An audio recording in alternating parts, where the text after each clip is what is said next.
Overfishing is the removal of a species of fish from a body of water at a rate greater than that the species can replenish its population naturally, resulting in the species becoming increasingly underpopulated in that area.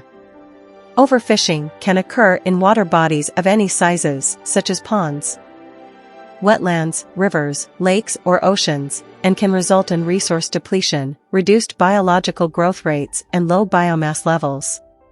Sustained overfishing can lead to critical depensation, where the fish population is no longer able to sustain itself.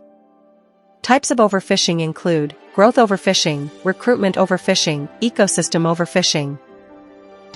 What are the impacts of overfishing? Overfishing will impact entire ecosystem. Not only it changes the size of fish remaining, but also impact how they reproduce and at the speed of which they mature. When too many fish are taken out of the ocean, it creates an imbalance that can disrupt the food chain and lead to a loss of other important marine life such as sea turtles and corals.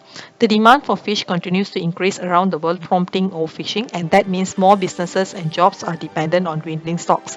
Fish currently ranks as one of the most highly traded food commodities. Millions of people, mainly in large developing coastal communities, depend on fishing industry for their livelihood, and half of the world's population relies on fish as the major source of protein. But when fish disappears, so does job and coastal economies. Next, overfishing will prompt to declining wildlife. Due to decades of overfishing, fish stocks such as bluefin tuna has declined as well as other marine life. Additionally, hundreds of thousands of marine mammals, seabirds, and sea turtles are captured each year, in which many of these species are endangered and protected. A much-needed solution to overfishing is the adoption of right-based fishery management tools.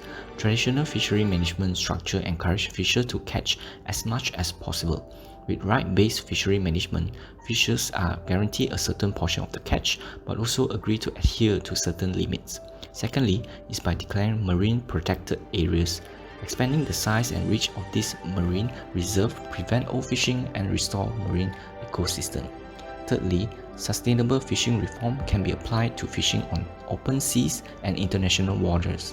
Regulation nets and fishing equipment can prevent high level of bycatch that aren't being targeted by fishers. Lastly, educational subsidies and government programs could help inform fishers about the consequences of overfishing. This helps fishers learn to comply with regulation without sacrificing profit or productivity.